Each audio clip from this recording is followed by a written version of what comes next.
Trending ang latest ex-post ng kapamilya aktor na si Paolo Avellino.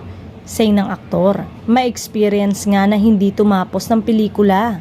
Agad na ang react ang mga fans na di umano may kinalaman sa ginawang bagong pelikula na pagsasamahan nila ng kapamilya actress na si Kim Chiu.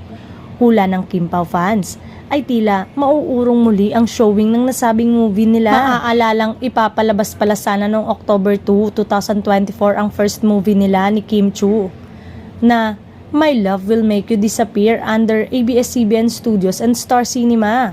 Pero hindi na nga ito natuloy dahil binigyang daan ang pelikula nila Catherine Bernardo at Alden Richard na collaboration ng Star Cinema at GMA Network. Excited pa naman ang Kim Pao fans na maipalabas na ang pelikula noong October na naurong para sa pre-Valentine's tapos parang magkakaroon muli ng aberya.